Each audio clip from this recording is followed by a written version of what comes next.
Allez. Mes amis, ce 16 septembre à Namur, les fêtes de Wallonie se terminent. Ils se sont bien réjouis, les Namurois et tous les autres. La vie est belle, la ville est belle, son patrimoine aussi. Le temps s'est quand même montré clément, les comités de quartier se sont vraiment décarcassés pour offrir le meilleur et les animations étaient à la hauteur des exigences. Voilà un beau week-end qui s'achève et les Namurois et autres se retrouvent dans le quotidien. Quant à cet édifice devant lequel nous manifestons notre présence depuis 24 semaines aujourd'hui, il va se réveiller dès cette semaine. L'année parlementaire qui s'annonce sera lourde. La mise en place d'une nouvelle commission pour la gestion des nouvelles compétences, l'élaboration du budget, amputé de 13%, il faut le savoir. Cette 6e réforme de l'État, adoptée par tous les partis qui ont négocié le gouvernement d'Irupo, sera au cœur des premiers débats wallons. Viendra ensuite le fameux traité d'austérité. Mais qu'ont déclaré nos représentants politiques issus de ce Parlement wallon lors de ce week-end? Pour son président, il clame haut et fort dans un des médias namurois: les représentants du peuple sont les parlementaires, pas les ministres ou les présidents de parti.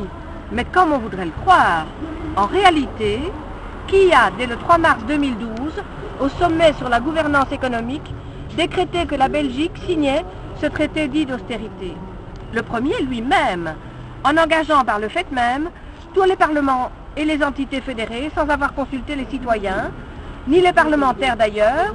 Voilà en peu de mots l'état de la démocratie en Belgique. En matière de déclaration, le comble vient du ministre-président.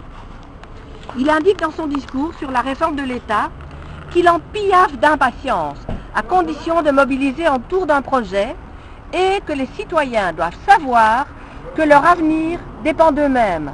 Merci, Monsieur le Président, nous allons vous prendre au mot. Quand allez-vous mettre en place cette consultation populaire réclamée par les citoyens issus des 4 circonscriptions électorales belges? Vos administrés ont le droit à donner leur avis sur cette politique menée.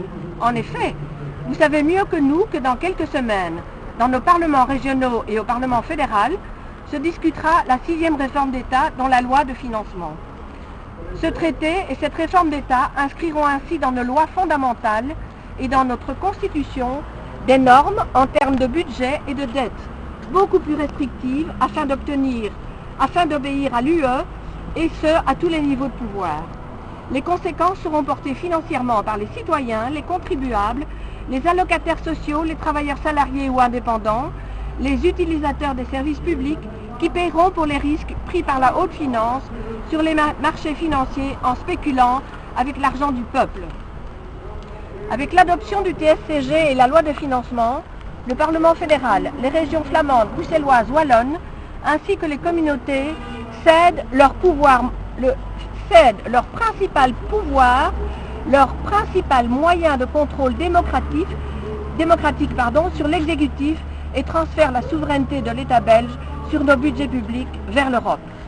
C'est elle qui deviendra de fait la seule instance de contrôle par le biais d'Eurostat et de la Commission européenne qui ont droit de regard et de veto dans la confection budgétaire de toutes les entités de notre État, partant des communes jusqu'au fédéral.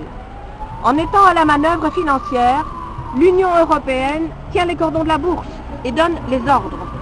Et si un État ne respecte pas les ordres d'austérité ou de diminution de dette, l'amende immédiate sera de 750 millions d'euros. N'oublions pas que nos communes ont déjà donné leur part en perdant leur capital dans le holding communal d'Exia, que les communes ont aussi perdu des ressources financières après la libéralisation des marchés de l'énergie.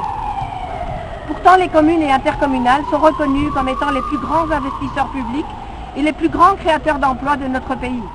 Mais les effets pervers des mesures dictées en termes d'austérité, qui sont à la fois inefficaces et antisociales, commencent à éclore. Allez-vous autoriser cela, Monsieur le ministre-président? Les citoyens n'en veulent pas de cette austérité. Et un bourgmestre de vos couleurs s'en inquiète d'ailleurs. À Liège, en effet, M. De Meyer, alors qu'il a voté le texte du TSCG sans sourciller au Sénat, s'alarme aujourd'hui. Et dans son discours des fêtes de Wallonie, il parle des conséquences du pacte budgétaire sur les finances communales. L'idée d'une solution est examinée d'urgence. Par exemple, celle de la consultation populaire sur le sujet, car aujourd'hui encore, vous pouvez l'un comme l'autre la mettre en place, juste avant que vous ne votiez cette 6e réforme de l'État, car les votes positifs interdiront toute consultation populaire sur le thème européen.